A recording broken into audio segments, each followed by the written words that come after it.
could this really be the GR Supra that's worth to overtake the A80, the legendary Supra, or is it still an Austro-German cosplaying as a JDM car? Hiding beneath the hood is actually the same 3-litre straight-state engine as before by BMW. Please, if you're any millionaires or billionaires out there who can afford one of these, please buy one, because this is going to be one of the dying breeds of pure RW sports car.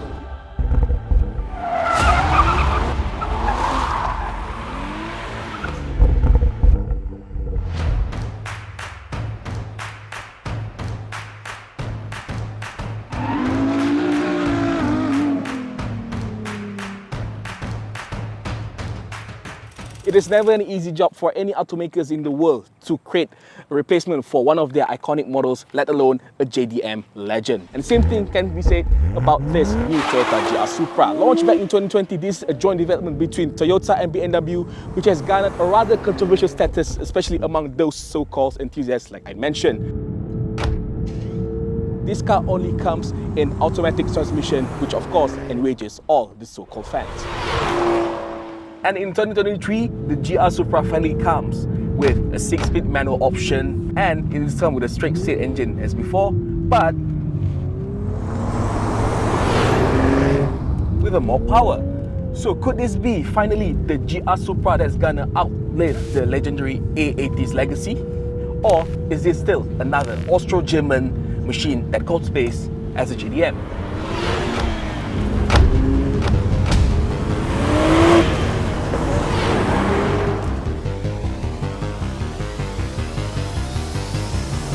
Toyota Supra nameplate, of course, needs no introduction. It is one of the most, if not the most famous imports that come off to Japan in the 90s, and it is one of the trailblazers that started the whole subculture of JDM performance cars. And it's fair to say that the GR Supra has a lot to offer, or to live up to its reputation, which didn't do much so according to the so-called enthusiasts. The GR Supra is more than a decent sports car, and it is fair to say that both Toyota and BMW has really made a good job in making the car somewhat similar to the A80 Supra, which is a 2-door, 2-seater, proper sports car, rear-wheel drive with a straight-seat engine under the hood.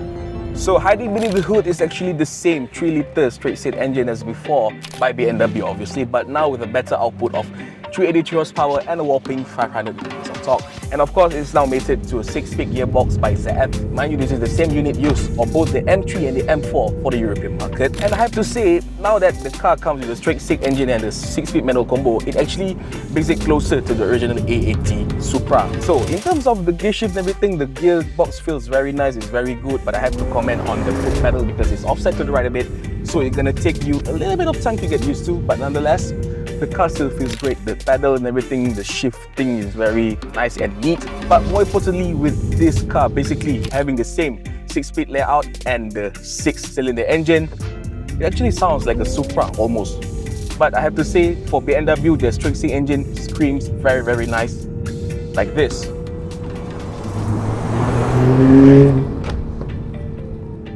So all in all, yes, maybe it brings the car closer to the actual Supra, but regardless of that, the GR Supra manual is a very, very fun car to drive, and it sounds very good too.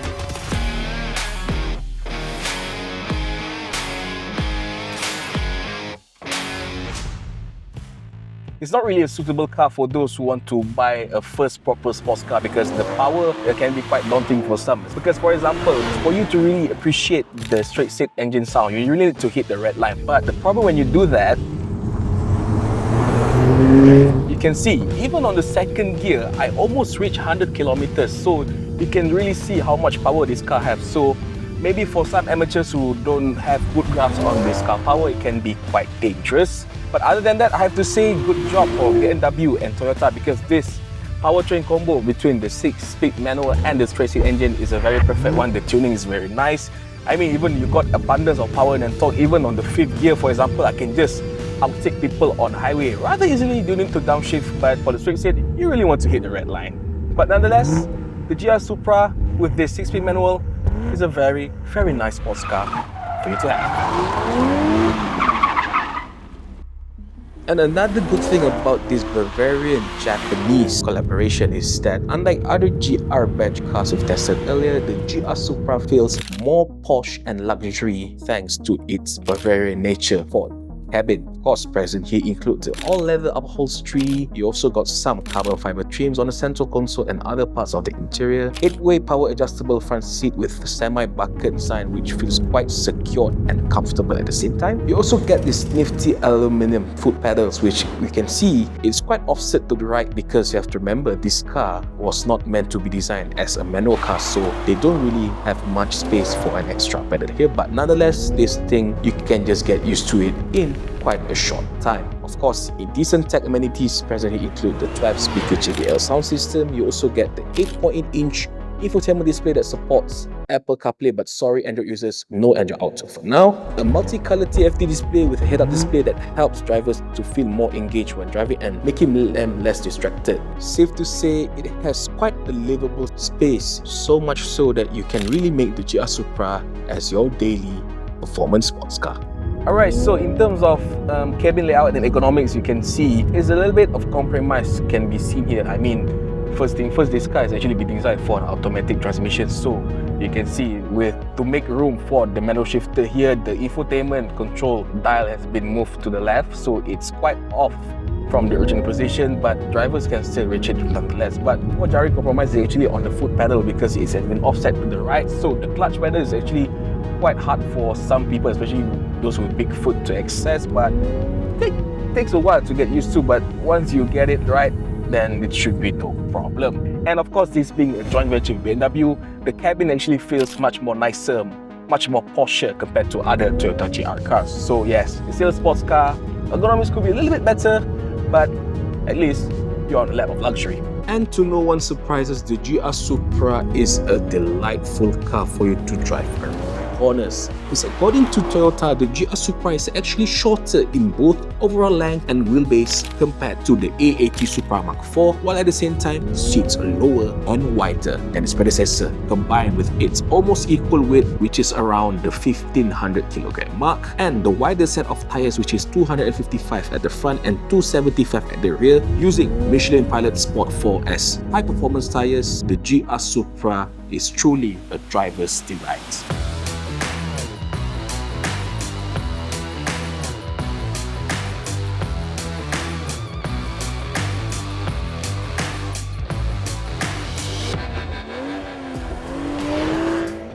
Alright, so all the improvements I mentioned earlier really makes the GR Supra manual a very nice and delightful car to drive, and you can actually have more fun with it. I mean, a rear-wheel drive car with a 6-speed manual and a decent power, so you can do anything from power slides to burnouts to donuts, and you can even ride 11s on the road as long as you're brave and skillful enough to do so. So, on the topic of skillfulness, I think this car is quite a difficult one for you to master, especially for those who are not really familiar with its power and, more importantly, the rear-wheel drive setup, because, I mean, it's a rear-wheel drive car. The tail can be quite funny and try to snap against the steering, so it can get a little bit daunting. In the car, you can really feel the car is very feisty, wants you to go on the sideways in certain times, but as long as you can manage your control of the car and can manage your pedal hungriness, because your car it really makes you want to drive fast at all times. But nonetheless, yes, it's a very difficult car to manage for amateurs, but if you are good with it, if you think you can master it, then this is a very, very delightful car for you to drive, because I mean, a rear-wheel drive sports car with a manual gearbox is very, very rare nowadays. So this is one of the precious gems that's still available today. So making the GR Supra manual a very nice car, regardless of its name. Forget about the GR, forget about the Supra. This is a very, very special car to have in our market. So after spending a few days with this car, after driving it for a few times, I have to say both Toyota and BMW has really done a very good job in designing the new Toyota GR Supra manual. And yes, I've daily on this car, I've drove this car to work, I had some fun on it in some twisty roads, I go to meet with my friends, and I have to say, for the few days, I just stopped caring about this thing of a car or even its legacy. I just enjoy this car as it is and what it offers to me and it just put a smile on my face every time I drive it. Even go to the grocery buys and everything, it just put a smile on my face, and it really sad to see that people are actually fighting about the origin of this car. Not to say that the origin or the story or the legend is not important, because I think sometimes these are kind of things that really gets in the way from us to really appreciate and enjoy something, and that was exactly happened to the GR Supra, because all the fighting about the background and everything just preventing people from just really enjoy this and appreciate this as a true rear-wheel drive sports car now with a manual. And this kind of car is actually become a dying breed in this day and age of electrification as we live in, because who knows, maybe in the next 5 to 10 years this is going to be one very rare and one very important specimen in our automotive history. So yeah, like I said, while it's here, just enjoy it, and maybe we can stop fighting about it. I mean, who cares?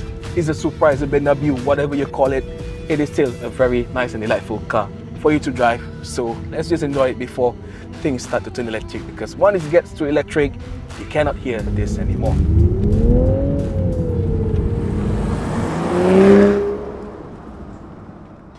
And rare is exactly what this car is going to be in our market, simply because of its rather hefty price tag. So in Malaysia, the Toyota GR Supra manual is officially brought by Toyota Malaysia, and it is on sale for about 645,000 ringgit. So yeah, that's a pretty serious money for a rather small car. But please, if you're any millionaires or billionaires out there who can afford one of these, please buy one, because this is going to be one of the dying breeds of pure RWD sports cars that's going to be on sale in our market. So this is going to be one legendary model to have in your collection. But then again, that's it for our video today. My name is Muklis. See you in the next video. Take care.